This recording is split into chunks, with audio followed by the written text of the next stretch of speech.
Hello and welcome back to another episode of Words and Wine, where I talk about business, books and big questions. So a few weeks back I spoke about this book, How Brands Grow, which oh my God, it's amazing. And we were talking about market penetration and how important market penetration is for growing your market share and therefore growing your bottom dollar.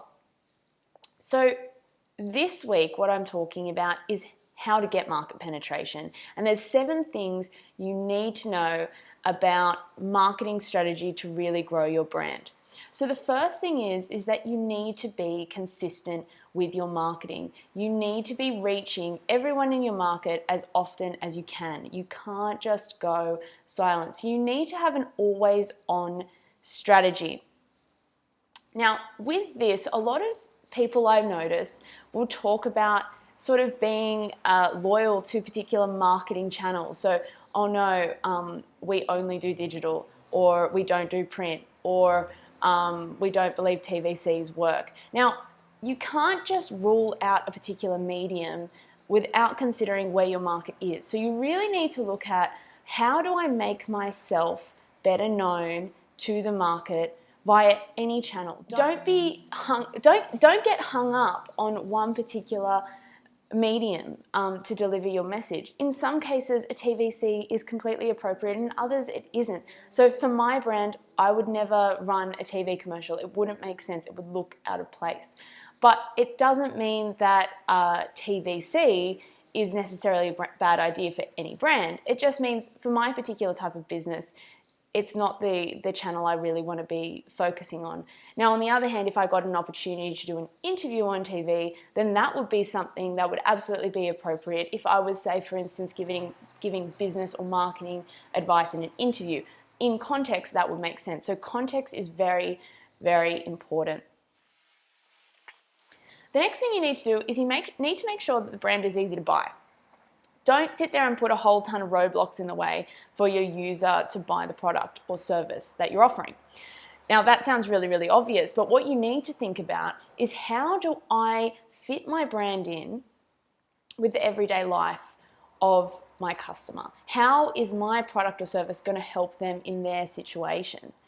And this is actually something that I'm going to be talking about later this week in a workshop that I'm running in Piermont on Thursday. So if you're interested, I'll share the link with you here. And what we're going to be exploring is not just what the customer situation is, but also talking about how to build a memorable brand, which brings me to point 3. Make sure that your brand is salient. So make sure that you have a distinct tone of voice, a distinct set of imagery and style and color.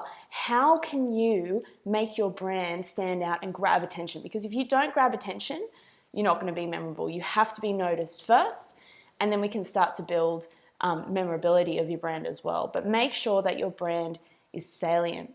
Now, point 4 follows on from salience. This is about refreshing and rebuilding memory structure. So you constantly need to be telling your audience, my brand solves your problem in relation to the things that you already know about. So when we learn new knowledge, we're actually building on knowledge we already know. So if your brand is, say, for instance, a bank, you want to associate the concepts that people associate with banks, which is money, wealth, happiness, prosperity, family, security, things that people already know.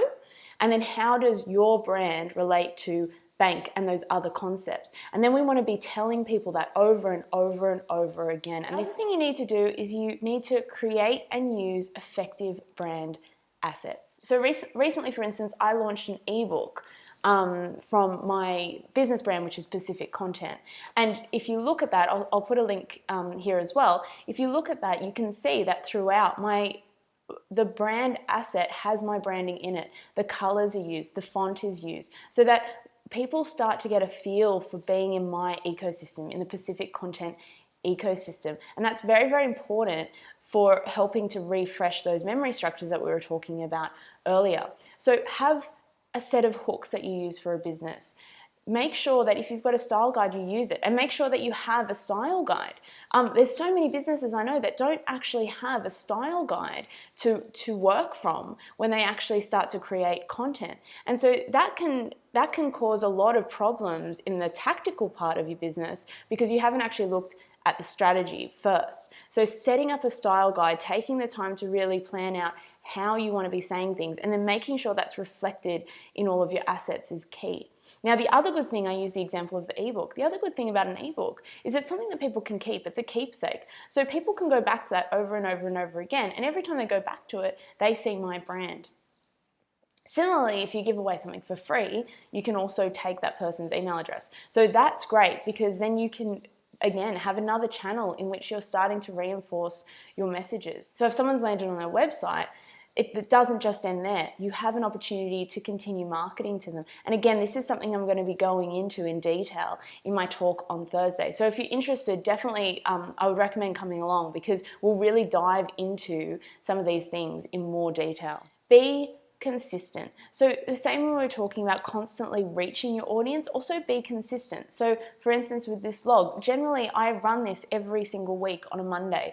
I had a couple of weeks off for Easter, but generally making sure that you have a consistent message that you're getting out there. People can rely on that coming out. Be consistent, reinforce those messages. And the final thing is stay competitive. So be ahead of the curve.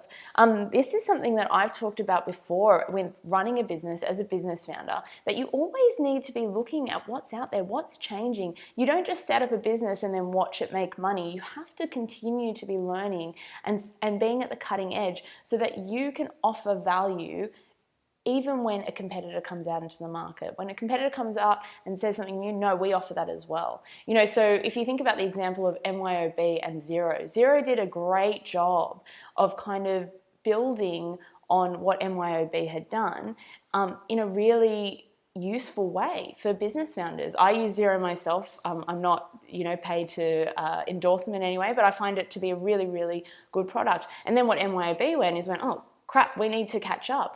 But what they could have done is actually have been iterating the whole time. So then when a brand like Xero comes along, they don't have the same opportunity to just take over the market in the way that Xero did. So those are the 7 things for market penetration. I hope this has really helped. And like I said, I'm going to be exploring these more in my session on Thursday in Piedmont. So if you are in Sydney and you are close by, come past. It's at 1 o'clock, and I'll be going through this in a lot more detail so that you can understand how to create memorable associations with your brand from a scientific perspective, and also we'll be looking at it from a creative perspective. So we'll be talking about the 6 traits that make content sticky, and that's off the back of work done by Malcolm Gladwell in The Tipping Point and Chip and Dan Heath in their book that followed on from that, which is Made to Stick. Those are 2 really, really great books I also recommend. And if you'd like to hear reviews about them, I can also review them in a later episode. So I hope that was really useful. Have a great week, and I'll be back next week with more Words on Wine. Have a good night.